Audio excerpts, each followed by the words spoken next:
morning, everyone. I'm Sarah Markey, and this is my Williston Scholars Project, The Power of Names, Uncovering the Agendas that Teach American Superiority.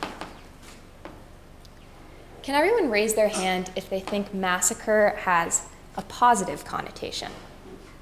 Now, negative. Yeah. And can you raise your hand if you think party has a positive connotation? Now, negative. Mr. Gunn?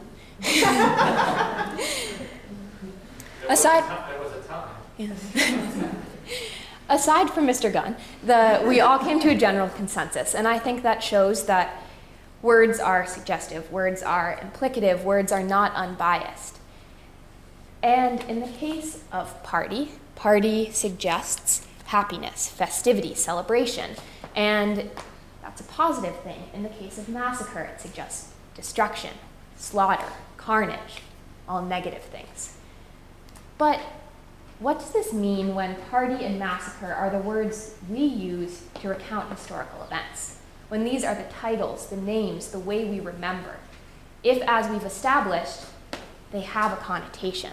So this summer I was thinking about this a lot in the context of January 6th. I was wondering how it would be remembered and who would get to do the naming of the event, because there are two very different opinions of it right now in the US. It's a noble fight for freedom or an attack of our democracy. So in my children's textbooks and my grandchildren's textbooks, will it have a title that suggests it is an insurrection or that suggests something positive? So initially in this project, I was thinking I would be able to come up with a formula to tell you what January 6th would be. But as I did my research and I began to look at past historical events, I realized it was too particular to the event to be able to come up with that formula. And so I just focused on the names that we have. And I began to reflect this summer on the names like the Boston Tea Party and the Deerfield Massacre.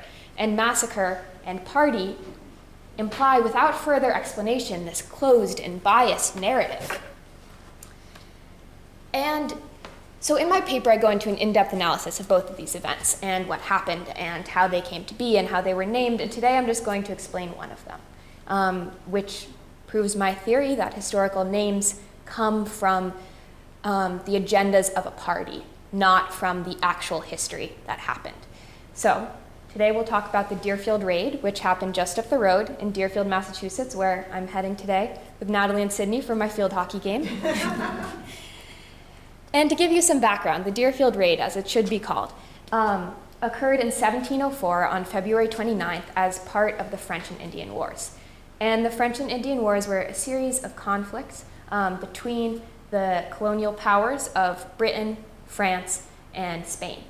And at this time in Europe, there was conflict between these three nations, and kind of a manifestation of that conflict happened here in North America. And all three of these colonial powers allied with different Native American tribes, and here in the Americas, they fought and had battles, and there was a war ongoing to solve that conflict in Europe. So this meant in Massachusetts, and it wasn't Massachusetts then, but in New England, this northern region, the British and their Native American allies would attack French settlements, and the French and their Native American allies would attack British settlements. So this happens in 1704 in the town of Deerfield. It is not an unprecedented incident, but the town of Deerfield is burned to the ground. 47 residents are killed, 112 more are taken as captives and marched towards Canada. And initially, the settlers are shocked and outraged. It's not fun to have your town burned down, to have your friends and family killed and taken as captives. But like I said, it was not unexpected. They were involved in war. War is dangerous, war is bloody, this is what happens. It was happening all around them during this time period. And for the Native Americans, there was this sense of justification. It's important to remember that the British were operating on stolen land. They came in, the colonists took the land that had once belonged to the Native Americans, and they developed their settlement. So there was an idea that maybe it was justified for the Native Americans to go in and take back that land, to attack the people who had stolen from them. And now, for the first 100 years, there is no reference of massacre. In all of the colonial documents that describe the event, it is the assault on Deerfield, the destruction of Deerfield, the mischief at Deerfield. Never once is massacre mentioned in these first 100 years, which is the period in which survivors are actually alive. And it's not until 1804 that the word first appears. And this is the 100th anniversary. Reverend John Taylor gives a very dramatic centennial sermon in which 5 times he uses the word massacre. And if you look at the language of his speech, he's really soliciting these intense emotions from his audience. He's a reverend, that's what he does for his job. He stands up and gives these emotional speeches. So the word massacre fits in with the rest of the language he's using, but it's not adopted by historians. In this time period, there are no written documents that continue to use the word massacre after his speech. It isn't until the early 1900s that it begins to catch on. So this is 200 years after the event, and the country is urbanizing. There's a fear for Deerfield that it will no longer be important to the country because agricultural communities are no longer important as the country begins to urbanize. So Deerfield is scared about losing its economic place and its importance in the country. So the Deerfield town officials look to the word massacre. If they are able to preserve Deerfield as important to the colonial history, then Deerfield cannot disappear. So the word massacre comes from this tourism push, and the town of Deerfield begins to publish pamphlets and brochures and do reenactments of the massacre in order to draw tourism to the area and enforce in the minds of Americans that Deerfield is an important place. And so for the 200th anniversary, it's officially called the bicentennial of the massacre at Deerfield by the French and Indians. So this is the official title that the town produces. But while it catches on in New England, it is not the national name. That doesn't happen until the 1940s. So remember, the event happened in 1704. It's now the 1940s. This is a very long time after. And there's this wealthy millionaire from Greenwich, Connecticut, Mr. Flint, who donates millions of dollars to restore the colonial homes in Deerfield. If you've ever been to historic Deerfield, much of this restoration is because of the wealth of Mr. Flint. So, in an interview with him, he says that this is because it's important to preserve American history. So, these houses are reconstructed, and this massive $1 million construction catches the attention of 3 very popular national publications: the Ford Times, National Geographic, and Antiques magazine. So profiles of the event are being written, and they're published across the country, and Americans all over the country from coast to coast are reading about the massacre at Deerfield, and it's embraced with this new fervor. And why is it embraced? Flint himself says it. In an interview, he tells the interviewer, "This village heard the beat of tom-toms 2.5 centuries ago and met the challenge as we are meeting it in Korea today." What's the challenge he's talking about? Communism. So Flint says it is important to remember Deerfield because they are the same enemy. The Native Americans are the same enemy as the communist forces, which we are fighting right now. So the Red Scare is what's making people embrace the word massacre. There is this fear. Communism has been such an attack of the American identity that people need to look back to history and see a time where Americans overcame this threat to their identity. So to be able to look back at the massacre and see that we overcame is a way for them to believe they can overcome communism. So that's really when it sets in as the national name. So our 2 main reasons for embracing the name are not because it actually historically accurately depicts what happens. It's one, because of the economy. Because Deerfield needs to have tourism in order to preserve its importance and stay afloat as a town because it is not an industrial center. And then secondly, for American pride, for a sense that Americans have achieved something in the past, and this name helps them believe that, helps them solidify the American identity. In the result of this, a false sense of superiority, a belief that America is a superior country, that Americans have something over the Native Americans here. And this sense of superiority is not great. It really promotes a racist image. And this is what happens with the Deerfield Massacre. It promotes what we so often have in American history as this depiction of Native Americans as savages and white men as brave, noble people who were able to overcome the evil attacks. So this is what happens with the name, and in my other research I've found this as a continuity. If another race or another group is able to be villainized, then Americans will feel better about themselves. And I was going to explain why this matters in my own words, but I found this quote in my research, and I don't think I could say it better myself. So, we need only imagine how different our national history would be if countless millions of our citizens had not been brought up to believe in the manifestly destined superiority of the American people, of the white race. Thank you.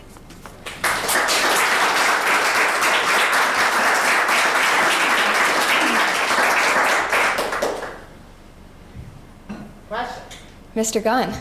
How much do you think that that first century where the term massacre doesn't come out was due to Eunice Williams, the daughter of the Reverend of Deerfield, who remained with the Ganawake for the rest of her life, and that they were continually trying to persuade her to come back and rejoin English society, Deerfield society, and she refused, right? She spends the rest of her life. Do you think that that had any impact on the kind of terms that they wanted to use to describe, because they would ultimately be describing the community that she was now in? I think that does have a big impact, because if you look at early American history, a lot of it does come down to these personal relationships. It's not as, to us in our textbooks, it looks like something that's happening because of agendas, but sometimes it's just because of personal relationships. And I think that does impact it, because they weren't in a position to insult the community she was a part of.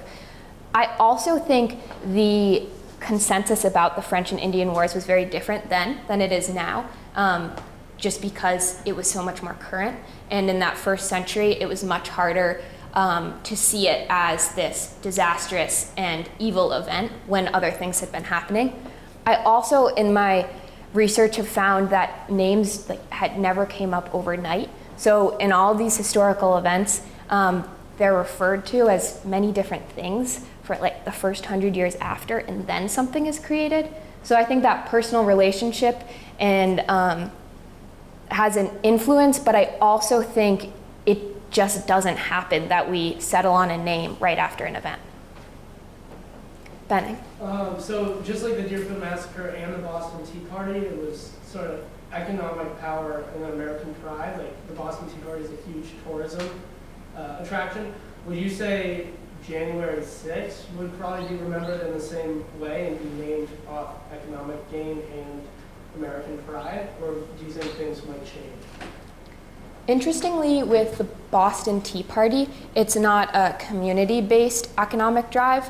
It's actually this one man, Jonathan Wythe, who in an interview with the Cincinnati Crisis says the Boston Tea Party. And there's a lot of suspicion about whether or not he was actually involved in the Boston Tea Party, because his account seems kind of off, but he moves to Ohio, and in this interview, kind of to like gain political power in the area, he uses it. So that one's a little different, but I think with January 6th, it's really going to come down to which political party in the future has power, because as we have, like right now, Biden is not referring to January 6th as a positive thing.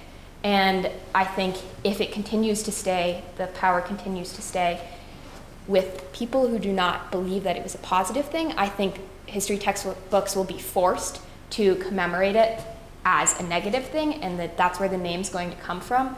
But I think if it changes hands, and let's say Trump was reelected, I think the name would just be talked about very differently.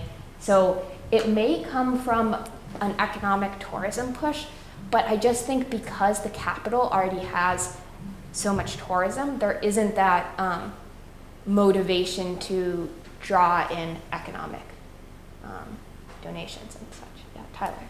How do you think the types of media available at the different eras of time affected it? I think that has a huge effect, because for the Deerfield Massacre, it can't catch on until there are national publications talking about it. But with January 6th, within 5 minutes, the whole country could see what was happening. So I think that has a massive impact Also, I didn't include it here because I didn't have time, but the artwork and the illustrations of the massacre change over time. So initially, there isn't that much, but then in the 1900s, the images have these very vulgar depictions of Native Americans. And I think now that we have like cameras and videos, that is very different than the time. And with the Boston Tea Party, it's in 1826 that the name is first used, and it is in a national publication again. So I think the development of national publications has a big influence, and I think social media is like the biggest national publication because anyone can see anything at any time. Mr. Plicha? Do you have any thoughts on renaming the Deerfield Massacre to try to take the, you kind of describe it as like a loaded term, that's take that loaded term out of it, cast it in a more benign light? It's actually now thankfully referred to a lot more as the Deerfield Raid, and that has come from a push by the town.